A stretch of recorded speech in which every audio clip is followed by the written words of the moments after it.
Mabuhay! Welcome to Plantastic Feasts. Today, I'm gonna go over my vegan pantry items that I added into my kitchen after I adopted a vegan lifestyle. I'm not gonna go over the usual stuff like flour, sugar, baking soda. I will put a full pantry list in the description below. But for this video, it'll just be items that I cannot live without that I buy in bulk because I can't function without them in the kitchen. Let's get started. First item is Nutritional yeast, also called Nooch. This is a great source of cheesiness and umami. So it's great for flavoring, especially if you like making your own cheeses. I like making a lot of cashew cheese from cashews, and this is one of the main flavorings that I use for that. It's also great to add in stews, stir fries, chips, you name it. I probably added nutritional yeast to it. Next up are nuts and seeds. I like buying the whole, unroasted, unsalted variety because they're more versatile. That way you can use them for fresh eating or for sauces. Cashews are especially great as sauce base for mac and cheese, an Alfredo sauce of some kind, any like creamy type of sauce. I try to incorporate nuts in it. I also like buying hemp seeds, chia seeds, and flax seeds. Flaxseed meal in particular because they're already ground up and they're easier to absorb. I even make this little mix. This is just a mix of hemp seed, chia seeds, and flax seeds. And I just sprinkle these everywhere, from cereals to yogurt to salad, even with just peanut butter toast or any toast with a spread on top. I'd sprinkle this. It's a great nutrient booster.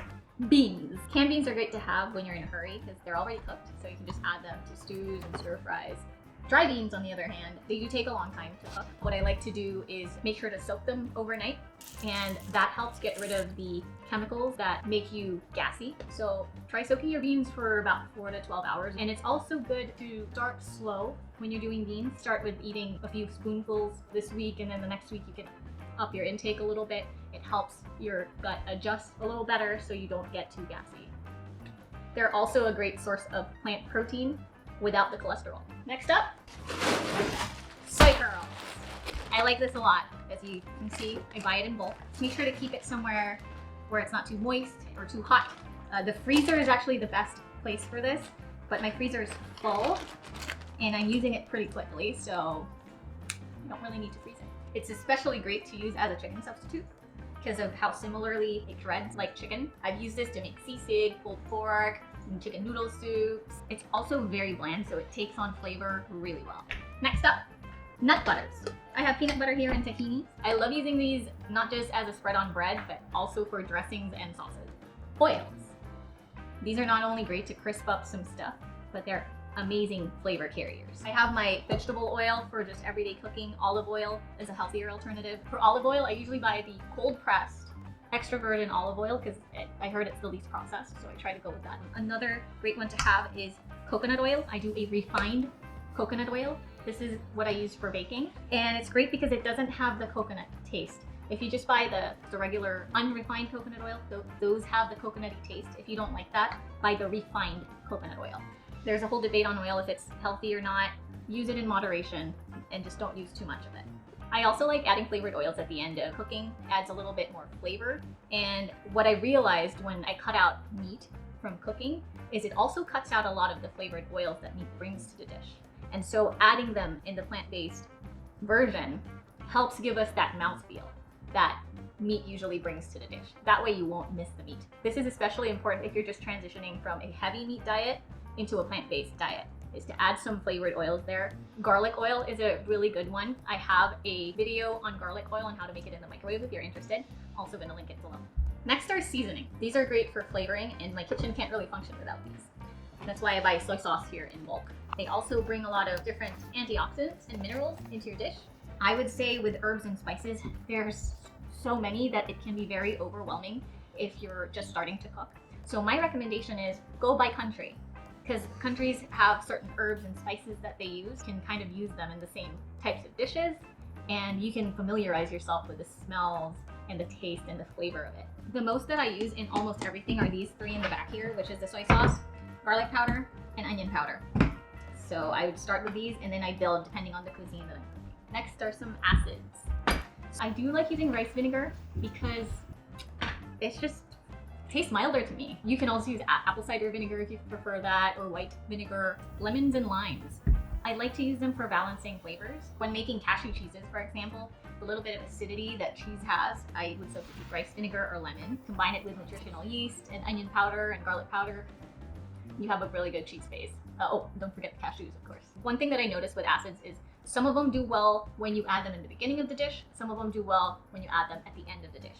Fresh things like lemons and limes, they're great as finishing acids, meaning you add them at the end of the dish after you turn everything off, or even serve it along with the dish when you're eating it.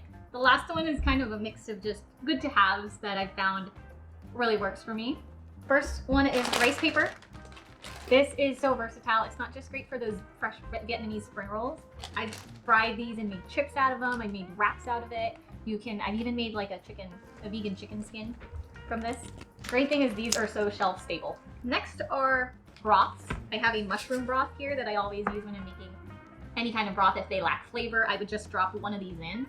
These are dried shiitake mushrooms. It's great to use for mushroom broth as well if you don't want to use the sodium-y kind. I also have a not chicken broth if I want to make like a chicken noodle soup or anything that's kind of chickeny. And I also use the not beef version of this, which is also great.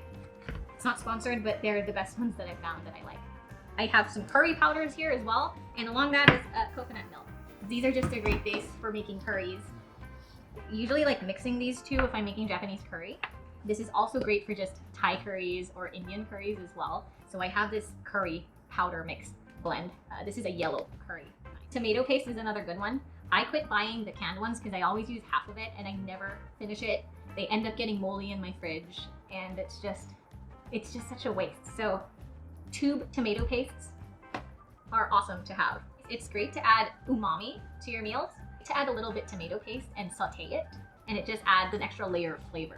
Another one that I like to keep is Kombu and Nori. I love making sushi from this, and when I want to do something with fish or crab, for example, I like to wrap tofu with this and batter it up and fry it and make like a fish and chips with it. And it's also a great source of iodine, which a lot of vegan foods don't really take into account. Kombu. This is dried seaweed, and I like using this in stock. So for example, for miso soup, you'd put a little bit of this. When the water boils, you take it out and it just adds that extra yummy fishy type of flavor to your soup. And that is it. I know it's a little bit intimidating when you're buying these new things that you're not familiar with. In fact, it took me a whole year before I used the soy curl. It's just one of the things that I regret not using earlier. How about you? Do you have anything like that where you just didn't want to use it, but then when you finally used it, you're like, oh my god, this changes everything. Why didn't I use this before? Drop it in the comments below. I'd love to know. I'll see you in the next video. Maraming salamat.